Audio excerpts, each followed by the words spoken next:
11:41 a.m. Como todos los viernes hablamos con la gente del INAPI. Ellos son los que resguardan los inventos y hablamos con inventores también. Escuchen bien, vamos a hablar con Florencio Lazo. Él es un agricultor de la región de O'Higgins. Él diseñó un equipo para cubrir una superficie de entre 10 y 12 hectáreas y que lo que evita o que controla son las heladas en las cosechas. Esto es fundamental. ¿Cuántas veces nos ha pasado a nosotros mismos tener que conversar con distintos agricultores o grupos gremiales de agricultores porque una helada simplemente... Jode la producción. Exactamente. Termina con una producción X. Es muy dañina. Ahí Florencio me decía lo dañina que es. Este es un invento que él patentó, surgió por una experiencia personal y que se está ocupando en Chile en distintas partes del mundo. Florencio Lazo está con nosotros, Francisco del INAPI también. ¿Cómo están? Muchas gracias por acompañarnos. Muy bien, muchas gracias. Muy bien, muchas gracias. Ya, Florencio, cuéntenos, ¿cómo nació esto? ¿Cuándo se le ocurrió? ¿Qué pasó? Bueno, yo sufrí un tremendo daño el año 92 con una helada el día 17 de octubre. Usted es agricultor, Yo soy agricultor, productor de fruta, y perdí en esa época 110 hectáreas de parrones de uva de mesa. 110 hectáreas. 110, sí. Entonces yo dije, bueno, este golpe lo resisto, pero otro igual no. Así que hay que buscar una solución. Perdón, ¿y eso fue por una helada? Que tuvimos el día 17 de octubre. Ya. Que la temperatura llegó a 6,5 grados bajo cero. En ese tiempo, lo que se usaba para proteger los huertos eran los chonchones. Entonces yo de mis 110 hectáreas protegía 10 hectáreas porque era muy caro y era muy difícil de operar. Había que prender, no me acuerdo qué cantidad de chonchones. Bueno, y tampoco funcionó porque la helada fue tan fuerte que igual se dañó esa parte de los parrones. Entonces, yo, como le digo, dije, tengo que buscar una solución. Y empecé inmediatamente a ver alternativas. Una alternativa eran los helicópteros. Pero resulta, pues yo soy piloto, tenía un avión en ese tiempo, dije, vendo mi avión y me compro un helicóptero. Pero resulta... Perdón, ¿cómo los helicópteros pueden prevenir la helada? Ese tipo de helada no la controlan, porque fue una helada de tipo polar. Entonces, en la helada de tipo polar no hay capa de inversión térmica.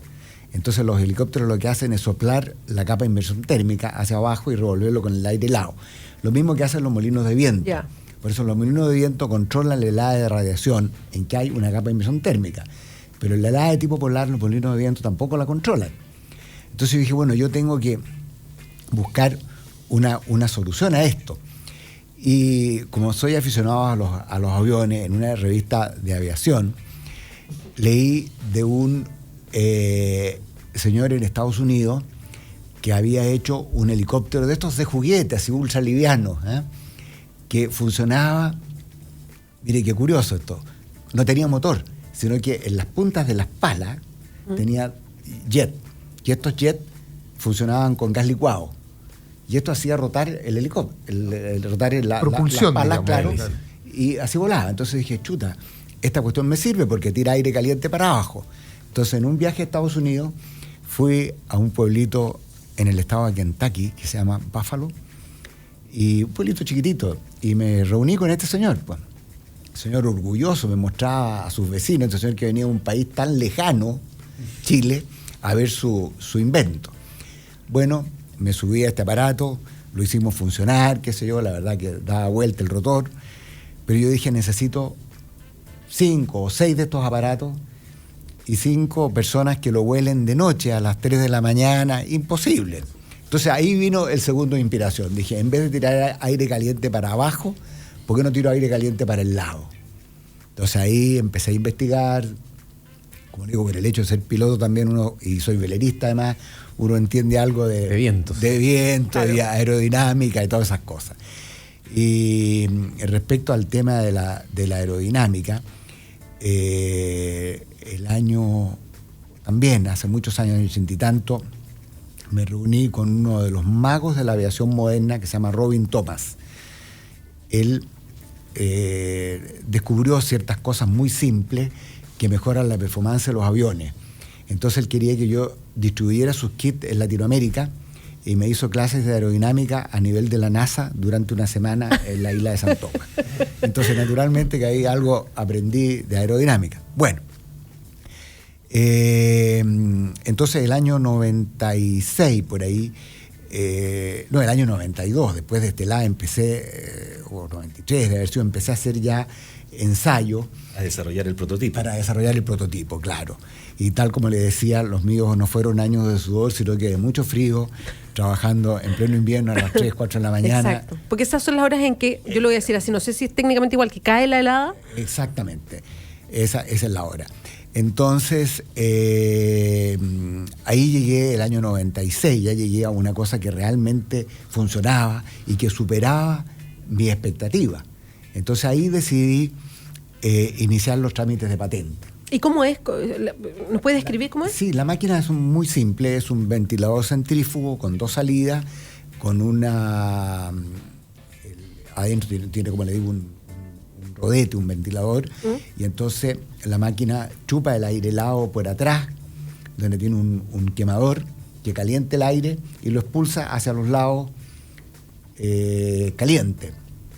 Y este aire hacia los lados, justamente gracias a lo que aprendí con este señor allá en las Islas Vírgenes, logré desarrollar una máquina que los chorros son aerodinámicamente hablando muy limpios. Entonces son como verdaderos tubos que penetran la masa de aire helado. Entonces todo montado en un tractor, el tractor se pasea por el huerto, ya lanzando estos chorros que alcanzan más o menos 50 metros hacia cada lado. Entonces la máquina cubre 100 metros en cada pasada.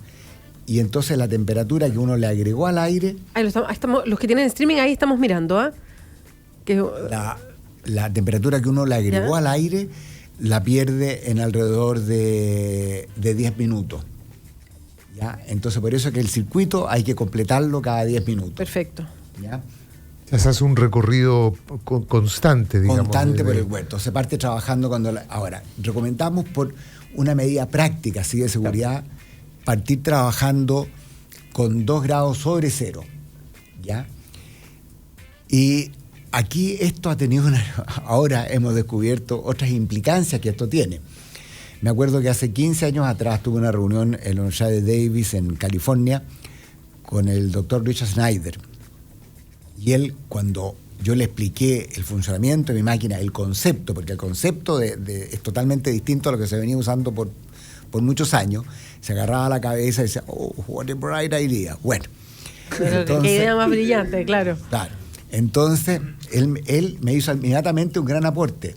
Y esto, aquí también yo lo destaco esto, porque el tema cultural. Los chilenos somos medio negativos para las innovaciones, sobre todo si son inventadas en Chile, porque estamos acostumbrados a copiar. Entonces, Snyder, al revés, tuvo un enfoque muy positivo. O sea, entendió perfectamente el concepto, cómo controlarle la...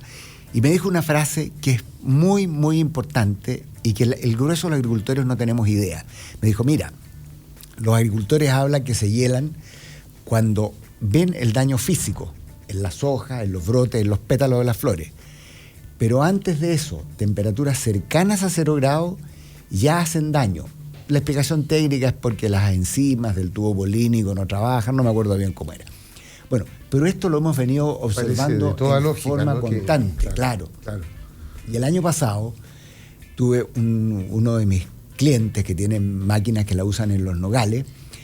Ellos no tuvieron helada. Lo más bajo que tuvieron fueron 0,6.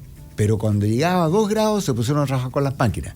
Me dicen, mire, yo lo llamé a este señor hace un tiempo atrás y me dijo, mire, es pero notable. La parte donde que trabajamos con las 4 máquinas tiene el doble de nueces que el resto. Hay un tema importante, que esta tecnología se logró patentar en Chile y también en distintos lugares del mundo, en Europa, por ejemplo. Y a Florencio le pagan royalty precisamente por utilizar esta tecnología chilena en campos europeos. Y es precisamente lo que estamos tratando de promover en INAPI, que es que aquellos que logran generar una tecnología que pueda ser escalable, efectivamente puedan proteger una invención como esta, no solamente en Chile, sino que también en los lugares donde eventualmente hay mercado. Y acá hay un ejemplo claro del éxito que puede llegar a ocurrir una vez que se transforma una idea en un invento. O sea, podemos decir que es un ex agricultor. No, es que yo le iba a preguntar lo mismo, Florencio. Tú partiste por crear esto para ti. ¿En qué momento dijiste, esto es algo que yo podría se podría ir a otras partes, que se podría comercializar, que podría sacar la patente. No, inmediatamente, la verdad que inmediatamente pensé en patentarlo porque esto superaba con mucho mis expectativas, digamos, los resultados. Entonces hay que patentarlo. Ahora, ¿cómo partió esto afuera? Yo tengo un amigo que es mucho más viejo que yo, que es profesor emérito de la Universidad de Davis en California, uno de los padres de la viticultura moderna, el doctor Lloyd Leider, y estaba de visita en mi casa cuando yo estaba partiendo con esto, y él lo encontró genial.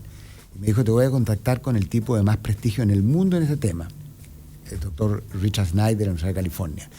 Entonces fue Snyder el que lo dio a conocer a sus colegas en Europa, en otras partes, y de ahí entonces partimos haciendo estudios científicos, digamos, validando científicamente esta tecnología fuera de Chile.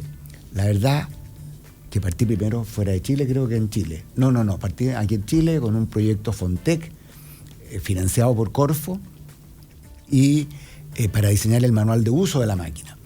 Y al mismo tiempo se hicieron estudios en Francia, en el CEFEL, por Jean-François Berthomieu, en el CEFEL. Después se hicieron en Bélgica, en la Estación Experimental de Gorsen,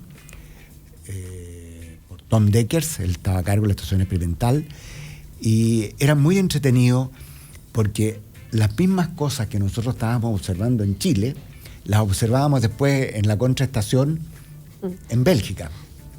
Entonces la máquina, por ejemplo, temperaturas mínimas. En Chile, mi experiencia, hasta menos 6,5. En Bélgica, una helada grande, en que el único sistema de control de heladas que funcionó fue mi sistema, también menos 6,5. Hemos tenido experiencias en Neuquén, en Argentina, hasta menos 8,2.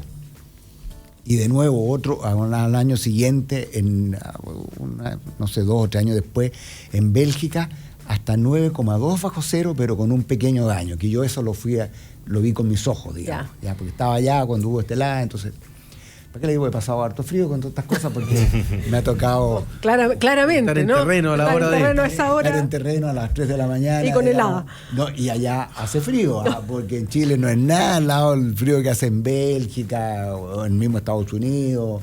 No, allá es seca. A mí hay algo que me llama la atención, Florencio Lasso, que tiene que ver con, en términos de tecnología, porque uno dice, claro, pero el 91 le pasa esto a usted y usted empieza a desarrollar esta idea. Entonces, lo que habitualmente uno piensa es, bueno, claro, es que la tecnología hasta antes de ese año no permitía desarrollar este tipo de soluciones, de máquinas o de soluciones. Pero no, esta es una solución muy simple, y de hecho si uno lo ve en streaming...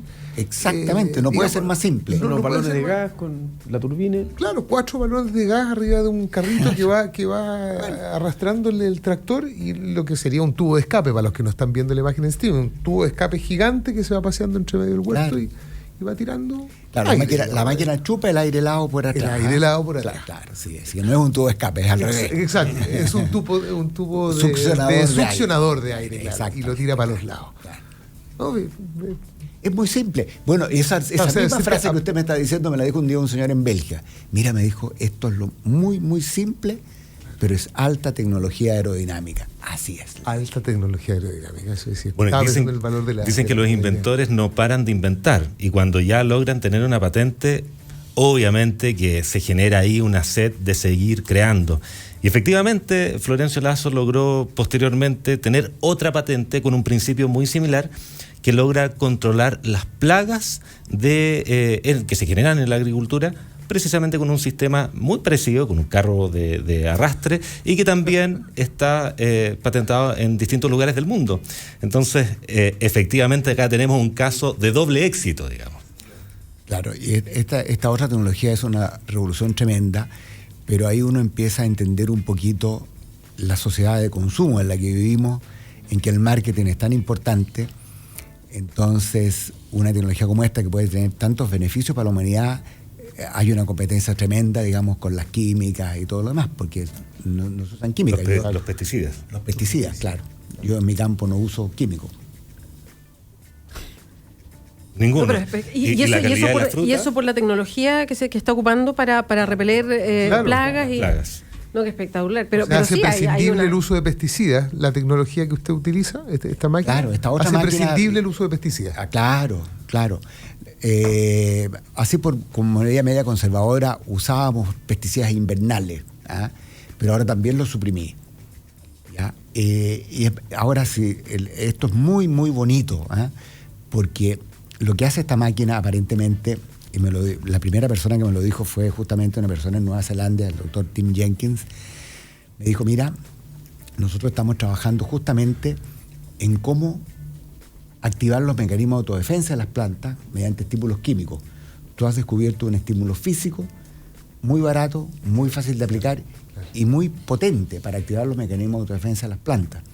Y también esto se los puedo mostrar científicamente, digamos, cómo tengo estudios hechos por el INEA, otros estudios hechos en Europa, de cómo disminuye la presión de las plagas. Porque además, bueno, aquí activa los mecanismos de autodefensa de las plantas. Esa es una cosa, ¿no es cierto? ¿Ustedes saben cómo se defienden las plantas o no? No, ahí tendría que entrar a explicarnos. Sí, pero le parece muy cortito. Dele Sí, nomás, por favor. explique si estamos esperando ahí. ¿Cómo se defienden las plantas? ¿Cómo se Esa es defienden las la- plantas? De los mecanismos que se han descubierto es cuando un insecto muerde una planta. Hay un trabajo hecho por un doctor que se llama Adam Cavalier. Cuando un insecto muerde una planta, una hoja, la planta activa su mecanismo de autodefensa. ¿Qué es lo que hace? Produce un ácido que se llama ácido jasmónico, que hace a la planta menos nutritiva para el insecto herbívoro. Entonces el insecto herbívoro empieza a enflaquecer.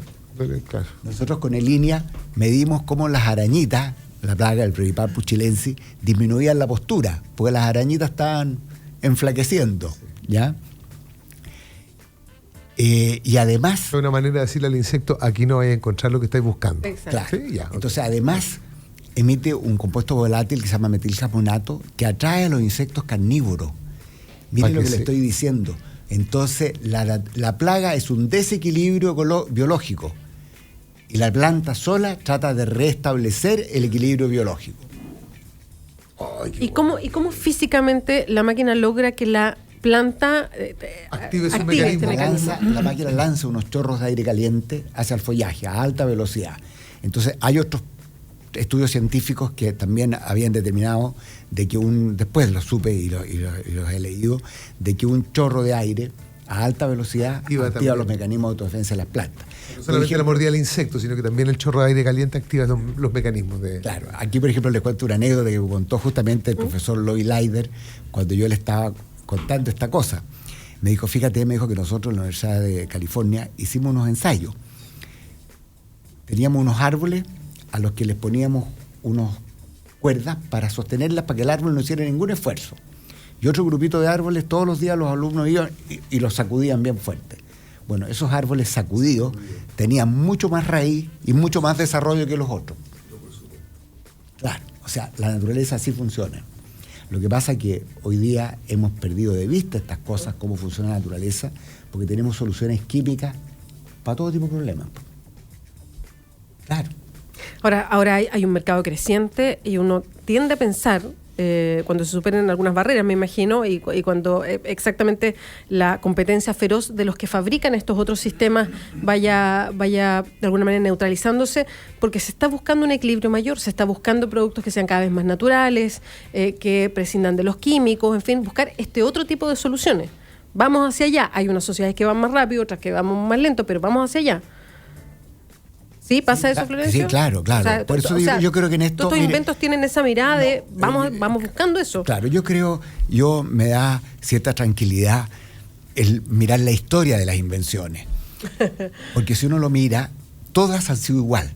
Por ejemplo, no sé si ustedes tienen claro, por ejemplo, el invento del teléfono. Graham Bell. Claro. De Bell. Bueno, le costó mucho imponerlo, porque existía el telégrafo y el telégrafo ya había desarrollado todo un entorno a su alrededor. La señora que recibía el mensaje, que lo transmitía, la señora que lo recibía 100 kilómetros más allá y lo traducía. Entonces era todo un paradigma, había que romper un paradigma. más que, Pero además intereses muy concretos. Hay una organización que está funcionando y que gana plata alrededor de Muy eso. concreto, sí, Entonces sale un señor que usted pesca la cuestión y no necesita a la señora que le transmita ni le traduzca nada. Desastre.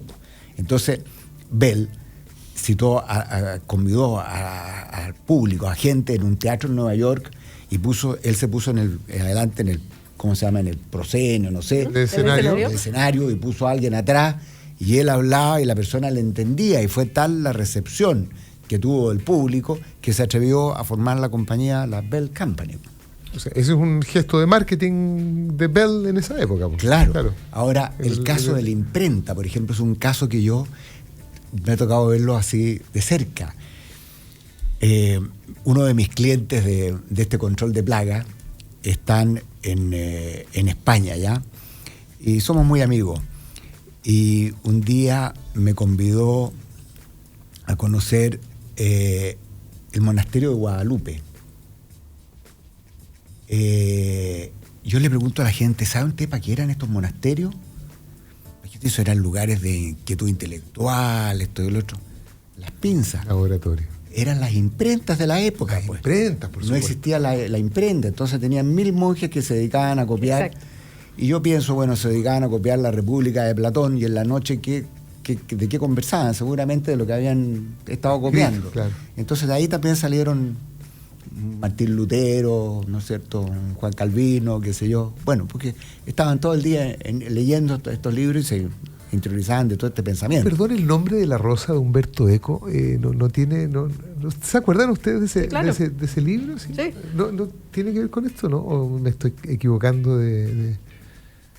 Que ver en qué... Que tenía que ver justamente con la labor de los monjes en el... Claro, entonces lo que yo digo la siempre, labor de bueno, copiado, digamos. bueno, Sí, ¿no? De- ¡Uy, qué ganas de agarrarlo de nuevo! eran Ahí está como una película los ahora. guardianes de las bibliotecas. De las los escritos bibliotecas, únicos, pero por exacto. supuesto. Hay una película donde actúa una chilena, Valentina Vargas, si no me Ella, equivoco. pues, Esa es la película, en la película, claro. en Donde la con película. Sean Connery, Exacto. Valentina Vargas. Sí. Que es la...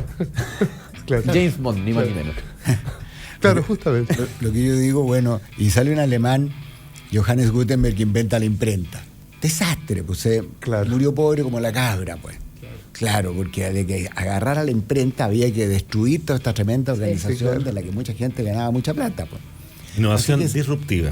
Claro, Precisamente. es innovación disruptiva. Así que bueno, estas cosas toman tiempo, pero al final yo creo que se imponen por nosotros, porque son muchas ventajas para la humanidad. Y eso es lo que lo frustra un poquito a uno, porque uno cree que van a tomar más rápido. Florencio, te queremos agradecer mucho que nos hayas acompañado. Felicitaciones además. Felicitamos siempre a los inventores Muchas gracias. que llegan y nos cuentan, pero además felicitaciones porque pones muy bien las cosas en el aire. Las explicas bien, las entendimos bien, porque Sí. yo soy bien dura de cabeza para entender esta cosa. Los inventos no le pego, entonces súper bien. Así que muchas gracias. ¿Te Muchas inventó gracias una a ustedes, máquina pues. para viajar? ¿O lo hacen, o lo hacen Hacen avión avión. todavía? Porque, No, puta, la estuvo en próxima semana les estuvo en contamos Nueva eso. Zelanda, estuvo en Bélgica, Ay, en California. O sea, ¿ah? ¿No? En avión todavía. Sí, claro. Ya, en ok, avión, muy sí, bien. estamos, Hay que preparar- estamos hay que viajando en preparar. avión todavía. Florencio, muchas gracias. Nos vemos. Y Muchas como gracias. siempre, los invitamos a www.inapi.cl, sus consultas, dudas, comentarios, y también ahí en Alameda 194 para atenderles. Perfecto. Gracias, Francisco. Oye, ¿ah? Bueno, que estén muy bien. el que fue muy feliz.